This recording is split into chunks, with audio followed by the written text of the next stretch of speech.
Yo, salut à tous, c'est Locan et bienvenue dans cette vidéo dans laquelle on va détailler le nouveau MacBook Air M2 que vous êtes beaucoup à attendre et dont je suis personnellement amoureux. Je trouve qu'il a un design absolument magnifique et c'est dans cette vidéo qu'on va détailler ce design justement, la nouvelle puce Apple M2 qu'on attendait mais dont on ne savait rien ou quasiment rien et des petits conseils d'achat pour ce MacBook Air M2 en fin de vidéo, restez connectés. Pour ce MacBook Air M2, Apple s'inspire très largement des châssis des MacBook Pro 16 pouces et 14 pouces de manière plus évidente puisqu'on est sur un écran de 13,6 pouces pour ce nouveau MacBook Air, donc un petit peu plus grand que précédemment puisqu'il y a moins de bords sur les côtés, mais on n'est pas encore sur un MacBook Air de 14 pouces, encore moins de 15 pouces. Honnêtement, quand j'ai vu les designs au début, je me suis dit, ils vont sortir en 15 pouces, ça pourrait être très stylé.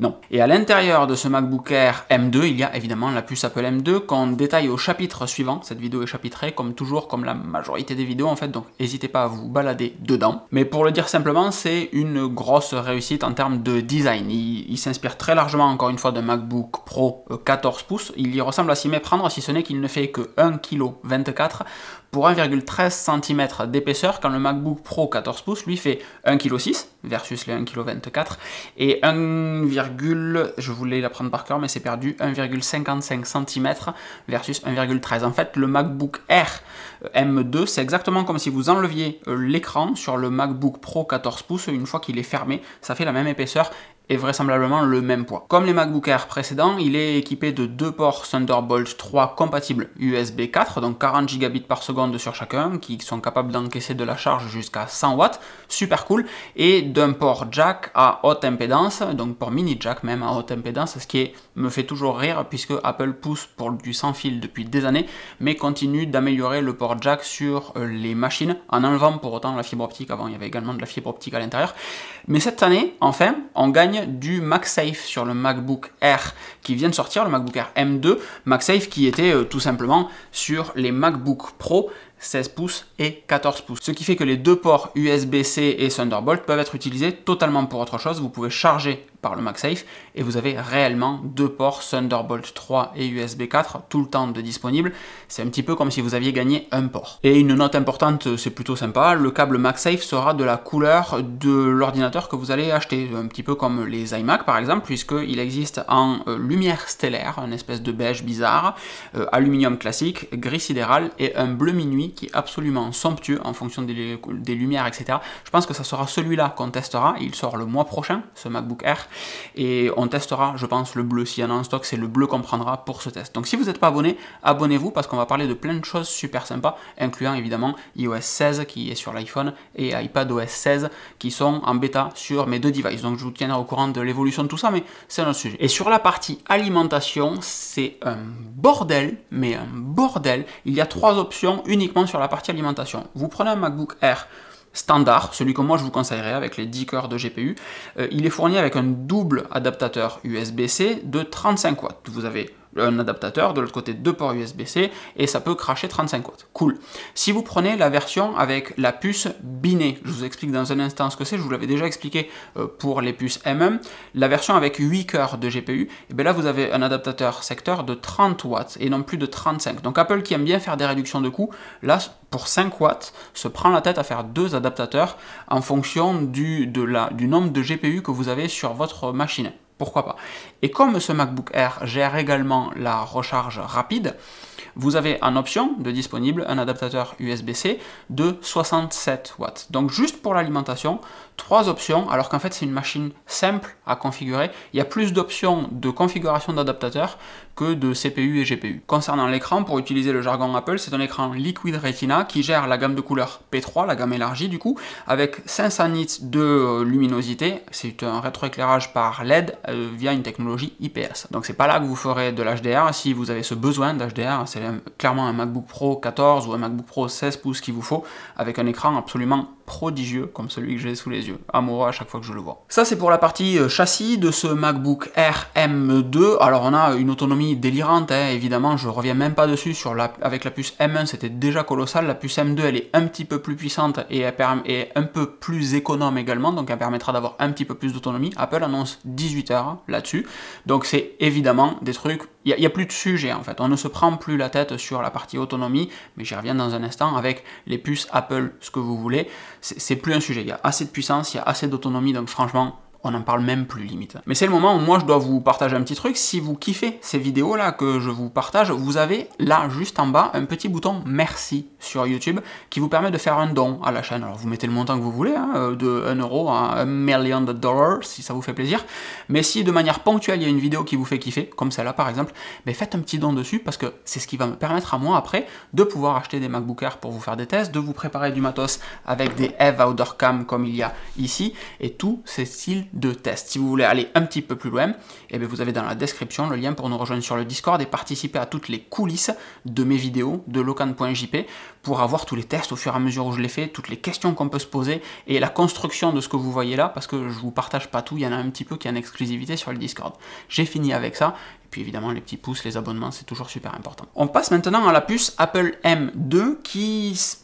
On va enfoncer une porte ouverte, hein, mais est la suite de la puce Apple M1 et arrive 2 ans après la puce Apple M1. Alors c'est une bonne nouvelle pour moi parce que ça veut dire que j'avais un petit peu peur qu'Apple renouvelle ses puces tous les ans ou tous les 3 ans. Ou enfin tous les ans c'était trop rapide en fait. Le cycle de renouvellement était trop violent comme les iPhones par exemple, mais là on parle d'ordinateur donc il y a un peu plus d'utilisation sur un ordinateur que sur un téléphone, c'est moins consommable entre guillemets. Et 3 ans, c'était un petit peu long. Donc cette puce Apple M2, on peut légitimement penser que le cycle de renouvellement des puces Apple, grand public, sera tous les 2 ans à partir de maintenant. Donc on peut s'attendre à une M2 Pro d'ici la fin de l'année, une M2 Max, une M2 Ultra, etc.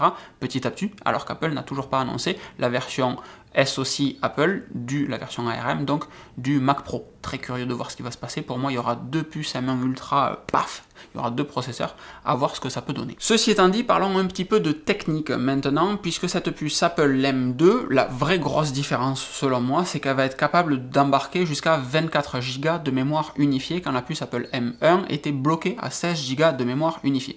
24 Go c'est le sweet spot, 32 c'est un petit peu beaucoup, 16 ça pouvait être juste, il suffit que vous fassiez un petit peu de Photoshop, on a déjà dit qu'il y avait suffisamment de puissance sur cette puce, donc il suffit que vous fassiez un petit peu de Photoshop, qu'il y ait beaucoup de calques, beaucoup de trucs que vous gérez en même temps, en fait c'est la notion de en même temps, c'est le cardio de la puce si vous voulez, les sportifs, et plus il y a de RAM, mieux c'est. Pour autant, 32-64 Go, c'est beaucoup, ça n'est pas utile à tout le monde. 16, c'était parfois un petit peu limite sur des machines aussi puissantes que celle-ci. C'est très bien qu'on arrive à 24 Go de mémoire unifiée là-dessus. Je dis pas de RAM, je dis de mémoire unifiée parce que cette mémoire, elle est partagée entre le CPU, le processeur central, le cerveau si vous voulez, et le GPU qui est le processeur graphique et qui va servir en fait à calculer des tâches un petit peu plus lourdes. Traditionnellement, on a un CPU avec de la RAM et on a un GPU avec de la mémoire dédiée pour le GPU. Là, c'est pas le cas. Donc c'est bien d'avoir un peu plus que ce qu'on mettrait juste pour un CPU. C'est pour ça que 16 Go c'était un petit peu juste puisqu'on partage toute cette mémoire. Et la deuxième chose qui est très importante, c'est que la bande passante mémoire est doublée. Sur la puce Apple M1, on avait 50 gigaoctets par seconde de bande passante, c'est-à-dire entre le processeur et les inscriptions qui sont notées dans la mémoire. Et bien là maintenant on passe à 100 gigaoctets par seconde. Alors beaucoup, l'immense majorité des gens ne verront pas la différence, mais si vous avez un process un petit peu intensif en termes d'échange mémoire CPU, et bien vous verrez très clairement la différence puisqu'on fait un x2 sur cette stat-là. Et c'est le moment où on garde à l'esprit que le MacBook Air, j'aime bien faire cette blague, est la seule machine qui n'en souffle plus d'air, puisqu'il n'y a pas de ventilateur à l'intérieur, c'est totalement une dissipation thermique passive. C'est le châssis qui va évacuer la chaleur de la puce Apple M2, de la même manière que sur le MacBook Air M1, le châssis évacue la température de la puce Apple M1. La conséquence directe, c'est que pour des tâches inférieures à 10 minutes, aucun sujet, pas de problème, le châssis peut suffisamment absorber de température avant de pouvoir l'évacuer.